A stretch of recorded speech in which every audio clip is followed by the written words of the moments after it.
Mais quel beau témoignage, quel merveilleux témoignage. Nelly, Dimitri, Manon. Nous sommes vraiment touchés. Vous êtes d'accord? Nos émotions sont touchées, mais pas seulement. On entend les victoires profondes dans les cœurs, dans les corps, dans les vies. On entend la victoire de la joie, de l'espérance,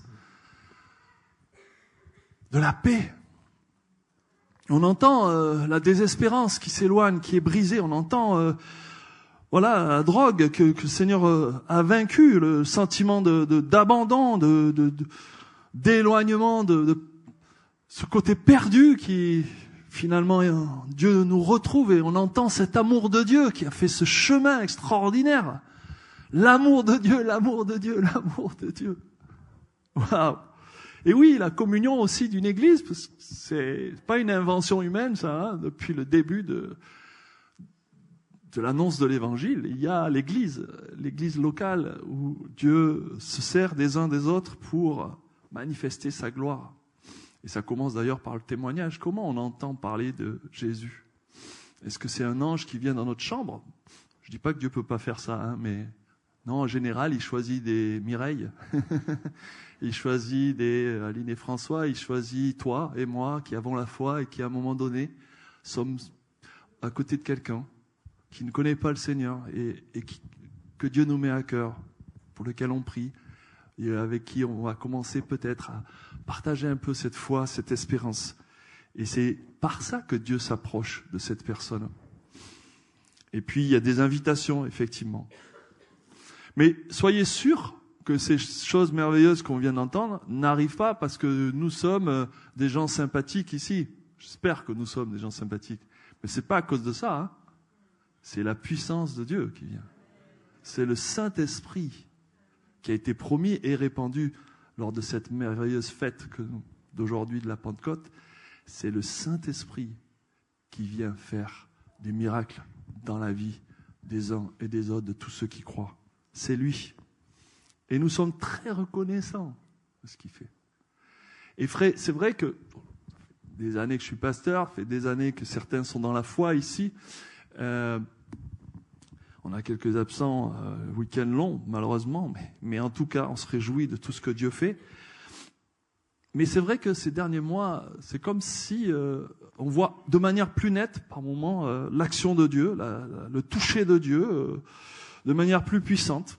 Le Saint-Esprit touche des chrétiens qu'il renouvelle profondément. Et puis, il touche des gens qui s'approchent, des gens qui arrivent. Des fois, qui arrivent pour un premier culte, qui s'approchent, on prie pour eux, et puis paf, ils tombent par terre sous la puissance du Saint-Esprit. Alors, on continue de prier pour eux, il y a une pensée qui arrive, et puis ces personnes témoignent après, pas au micro, mais à nous, que il y a un dépôt de paix qui est arrivé, il y a un stress, il y a une angoisse qui est partie, il y a une joie, il y a une espérance qui commence à venir, une sorte de force de vivre qui peut repartir. Et donc, tout ça, c'est l'œuvre du Saint-Esprit. Et c'est tellement son œuvre qu'à un moment donné, pour certains, dans la mise en route, dans la mise en marche, il va y avoir le désir de se faire baptiser, pour ceux qui ne l'étaient pas, comme aujourd'hui. Et comme dimanche prochain, vous pouvez revenir dimanche prochain, parce qu'il y en aura, par la grâce de Dieu, encore de magnifiques témoignages. Et comme dimanche d'après, non, ça c'est pas vrai. C'est le pasteur qui s'emballe par la foi. Ouais. Alléluia. En tout cas, c'est vrai, c'est un jour de fête. Et Guénola l'a dit tout à l'heure. On va dire Noël, si on résume, on pourrait dire c'est le jour où Jésus, c'est la fête du jour où Jésus est né. Et la Pentecôte, eh bien, on pourrait dire c'est le jour où l'Église de Jésus est née. À Noël, Jésus est né, et 33 ans, 35 ans plus tard, lorsque Christ va mourir, il va ressusciter, il va être élevé. Et il dit à ses disciples, ils sont 120 dans la chambre haute, dans l'endroit où ils vont prier. Et il leur dit, allez, continuez de prier le Père désormais, parce que moi j'ai fait ma part, j'ai accompli ce que je devais accomplir. Désormais le Père, comme il l'a promis dans l'Ancien Testament, va vous offrir le Saint-Esprit. Et c'est ce qui va se passer à la Pentecôte. Donc 10 jours plus tard, ce moment d'ascension, eh bien il y a le Saint-Esprit qui leur tombe sur eux. Et je voudrais qu'on lise quelques versets et Voilà, merci. L'histoire de la Pentecôte et des 3000 personnes baptisées ce jour-là. Voilà, nous on en a 4, on en avait 8, on a dit on va faire 2 cultes. Eux, ils en avaient 3000 et ils l'ont fait le jour même. Alors, je me suis dit, j'ai divisé 3000 par 12 apôtres. Ça fait 250 personnes par apôtre. Bon, c'est plus une blague, mais en tout cas, fantastique. Bon, c'est ce jour-là. C'est pour ça d'ailleurs qu'on dit que l'Église est née là. C'est que tout d'un coup, il y a 3000 personnes qui croient en Jésus. Wow, et qui sont prêts à se faire baptiser parce que Dieu les a touchés. En une journée, qu'est-ce qui s'est passé? Eh bien, je résume ça en disant comment Dieu peut agir dans votre vie, dans notre vie. Et on va lire, je vais avancer, le début de ce chapitre 2 des Actes que vous trouvez dans la Bible. Le jour de la Pentecôte, ils étaient tous ensemble dans le même lieu. Donc le tous ensemble, c'est les 120 qui sont en train de prier. Tout à coup, il vint du ciel un bruit comme celui d'un vent impétueux, et il remplit toute la maison où ils étaient assis. Des langues semblables à des langues de feu leur apparurent, séparées les uns des autres, et se posèrent sur chacun d'eux. Ils furent tous remplis du Saint-Esprit, et ils se mirent à parler en d'autres langues, selon que l'Esprit leur donnait de s'exprimer. Voilà ce qui se passe. Et là, le texte continue et il dit que, en fait, la multitude arrive. Parce qu'il y a eu un énorme bruit dans la ville.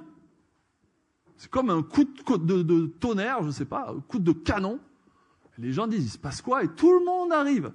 Et quand ils arrivent, ils voient des gens qui sont en train de parler en toutes sortes de langues et d'adorer Dieu dans leur langue. Et les gens reconnaissent, mais moi je viens de tel endroit, ils parlent ma langue. Moi je viens de... Ah, ils sont tous en train de louer Dieu. Voilà. Voilà comment commence cette Pentecôte et comment commence l'Église. Donc, en résumé, le début, c'est des manifestations un peu bizarres du Saint-Esprit. Un vent impétueux, ou un violent coup de vent, suivant les traductions. Un bruit sourd ou un grand bruit. Ok. Des langues de feu. D'accord. Et parler en d'autres langues, des langues que celui qui se met à parler à ce moment-là ne connaissait pas à l'instant d'avant. Wow. Voilà la Pentecôte. Eh bien voilà une indication de comment Dieu peut agir dans une vie. Il nous faut accueillir les manifestations surprenantes du Saint-Esprit. Parce que c'est le même Saint-Esprit qui, il y a 2000 ans, a fait ça, qui touche les vies aujourd'hui. C'est le même, hein? Et il fait des choses, par moments, surprenantes. Et ce qu'il va falloir faire, comme ces gens qui sont surpris, c'est de ne pas se bloquer, de ne pas se mettre à juger. Bon, il y en a quand même qui disent, je vous lis pas tout le texte, c'est un peu long, il y en a quand même qui disent, mais ils sont ivres, ces gens-là. Voilà l'explication. Ils sont tous... Et d'autres disent, non. Et Pierre va leur expliquer que non, on n'est pas ivres, les amis. Mais ce que vous voyez, ce que vous avez entendu, ce qui est en train de se passer, c'est ce que Dieu a promis. Et voilà, ça arrive de cette manière-là. C'est l'effusion du Saint-Esprit et c'est aussi pour vous, si vous écoutez, si vous recevez le message de la bonne nouvelle en Jésus. Donc la multitude accourt, le texte nous dit qu'elle est confondue. Elle est, waouh, qu'est-ce qui se passe là? Elle est un peu dans l'interrogation. Peut-être que ce matin, tu es là, tu es quand même un peu dans l'interrogation. Tu entends des choses belles et puis tu vois des trucs surprenants ou tu entends aussi des choses surprenantes, je sais pas. Qu'est-ce qui se passe? La bonne nouvelle avec ça, c'est que ces gens-là, à cause de ça, sont assez dociles. Ils sont attentifs. Et vous voyez, lorsque le Saint-Esprit fait des choses surprenantes, la Bible parle de signes et prodiges. Lorsque le Saint-Esprit agit, il fait des choses surprenantes, des signes et des prodiges. Qu'est-ce que c'est qu'un signe? C'est un signal.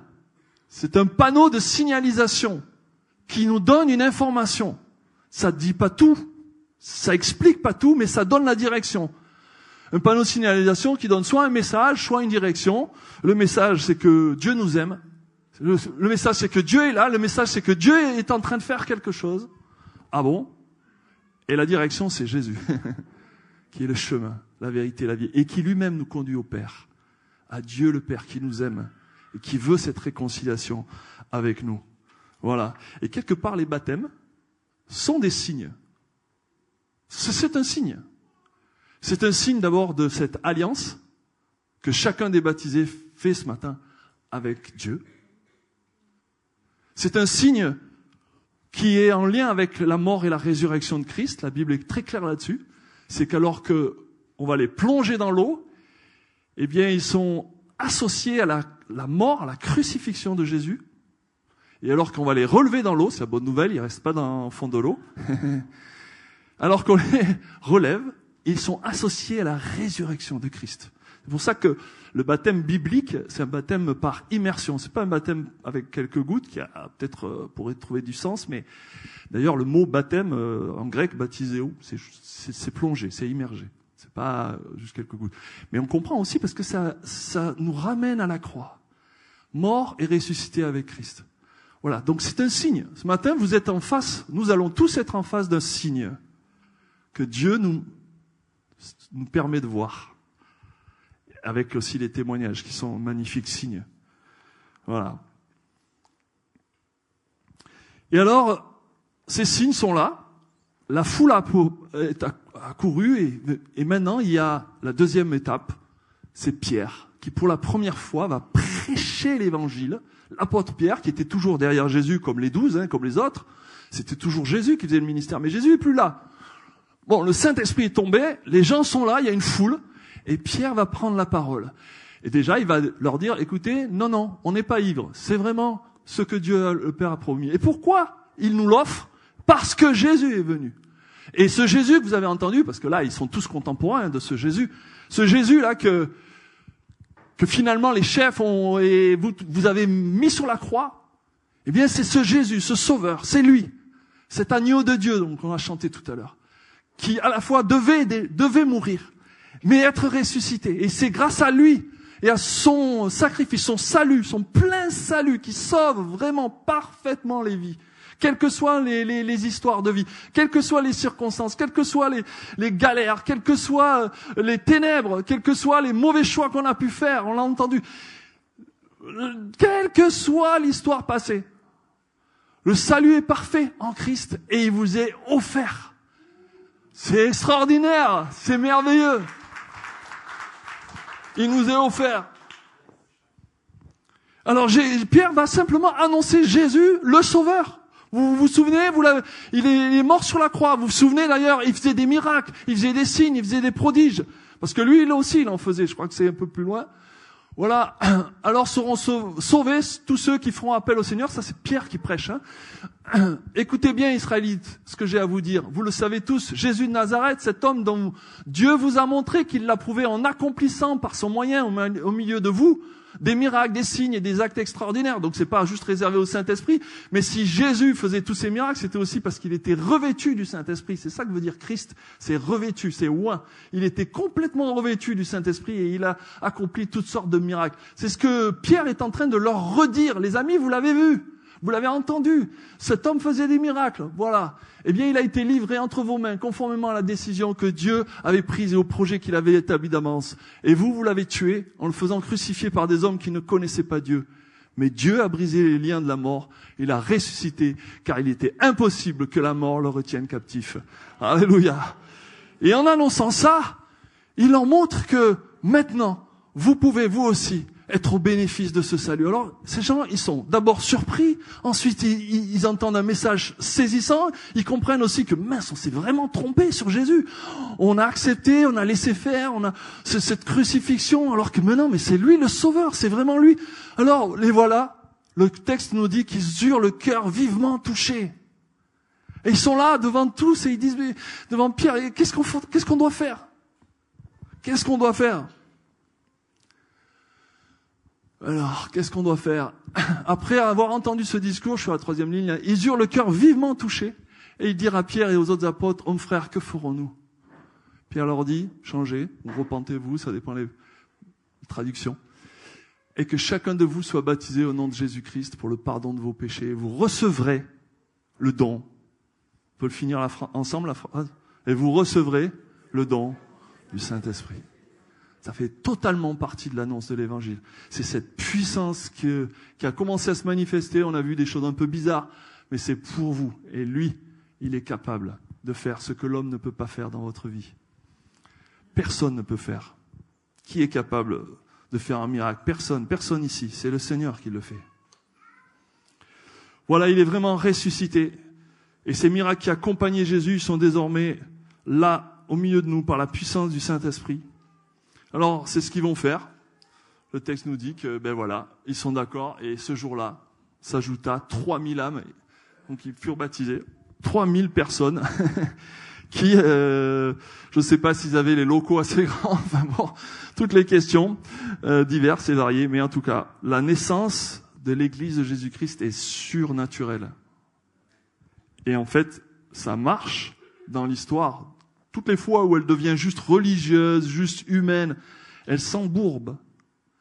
Mais toutes les fois où elle est rafraîchie, renouvelée par la parole de Dieu et par la puissance du Saint-Esprit, elle retrouve son mandat, elle retrouve son identité, elle retrouve sa beauté, elle retrouve cette grâce de la puissance du salut en Jésus-Christ, qui est toujours opérant dans ce monde, ici et maintenant, comme on l'a entendu ce matin, par les témoignages. Alors je ne sais pas si ce matin, vous manquez de paix, si vous vivez des soucis vraiment très lourds, des craintes, des angoisses, dans votre travail, dans vos relations, dans votre famille, dans votre santé. Jésus a dit, je vous laisse la paix. Je vous donne ma paix. Je ne vous donne pas comme le monde donne. Le monde, il donne quand on lui donne. Le monde, c'est une tractation. Et puis on donne, et puis on n'a pas assez, il faut encore donner, et voilà comment ça marche, beaucoup de choses. Que votre cœur ne se trouble pas, ne s'alarme point. Verset Romains 15, 13, que le Dieu de l'espérance vous remplisse de toute joie, de toute paix dans la foi, pour que vous débordiez d'espérance par la puissance du Saint-Esprit. Vous voyez que le Saint-Esprit, il est à l'œuvre. S'il n'est pas à l'œuvre, il n'y a rien qui se passe. Hein. Mais s'il est là, alors on applaudit. On applaudit ce que Dieu fait. On se réjouit, on dit, waouh, Seigneur, c'est toi qui l'as fait. À toi la gloire. Alors je ne sais pas si vous manquez de paix, je ne sais pas si vous manquez d'amour. Si vous êtes dans une solitude forte, dans une dépression, dans du découragement, dans une perte de sens, dans un sentiment de rejet, on l'a entendu un peu dans les témoignages. Et il y a ce verset aussi magnifique, cette espérance ne trompe pas. L'espérance de la foi, l'espérance en Christ. Parce que l'amour de Dieu est déversé dans notre cœur par le Saint-Esprit qui nous a été donné. C'est pour chacun ce matin. Ce n'est pas pour une certaine catégorie de personnes. Je dirais que l'invitation, elle est pour tous. Qu'est-ce qu'il faut? Il faut juste des cœurs ouverts. Pas se braquer, pas se bloquer, pas se dire non, mais moi, comme si, moi je suis comme ça, moi non. Pouvoir dire, Seigneur, ça me dépasse un peu tout ce que j'entends, mais j'ouvre mon cœur. Et c'est là que le miracle peut venir. J'aimerais finir, parce qu'on va passer au plongement quand même. Oui. Et je voudrais juste proposer la prière. Simon, si tu peux venir. Ouais, merci. Si vous êtes simplement, j'avais à cœur ces deux pensées. J'aimerais prier pour vous et avec vous, pour deux catégories de personnes. Peut-être que vous êtes ici et vous dites, moi je ne connais pas Jésus comme mon sauveur et Seigneur. Mais je voudrais le connaître. Je voudrais que Jésus, je voudrais l'inviter, je voudrais m'abandonner, je voudrais ouvrir mon cœur. Vous savez, le Seigneur cherche juste des gens qui disent oui, qui disent d'accord. C'est lui qui nous change. Nous, on ne peut pas changer nous-mêmes. On l'a entendu. C'est pas nous, c'est lui qui peut le faire. Et il nous demande juste de venir, d'ouvrir nos cœurs, comme je l'ai dit, de nous abandonner et de lui dire, Seigneur, je viens tel que je suis, là où j'en suis. Mais je veux te connaître et je veux te recevoir. Et peut-être que vous êtes ici et que vous êtes croyant, mais la foi s'est éloignée. Il y a eu des tempêtes peut-être dans votre vie. Des choses dures, divorce, une maladie, des trahisons, des pertes. Ça a ébranlé un peu votre monde. Ça a ébranlé votre foi. Mais ce matin, le Seigneur voudrait vous offrir son amour et son toucher et sa présence. Alors je voudrais vous proposer qu'on prie quelques secondes. Je vais demander à tout le monde, si vous êtes d'accord, de fermer les yeux. Je ne vais pas être très long, mais voilà.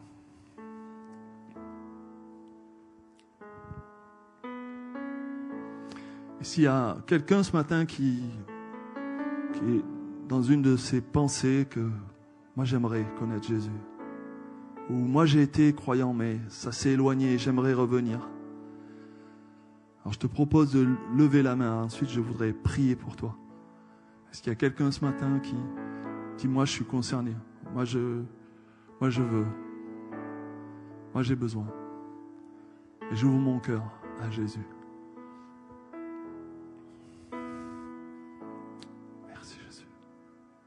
Seigneur, je te remercie pour ta présence. Je te remercie pour ton amour. Je te remercie pour qui tu es et ce que tu fais.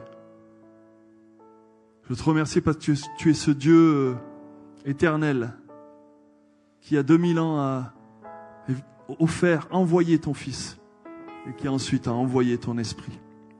Et je prie pour ces bien-aimés, Seigneur, que vraiment tu viennes par ton Esprit Saint maintenant renouveler, revisiter. Et je prie, Seigneur Jésus, que tu viennes t'approcher des cœurs qui ce matin se sont touchés, mais sont peut-être aussi un peu dans des questionnements, dans une confusion. Que ton amour, que ta grâce et que ton esprit puissant viennent se manifester et ouvrir le cœur. Viens te révéler, Jésus. Alléluia. Amen.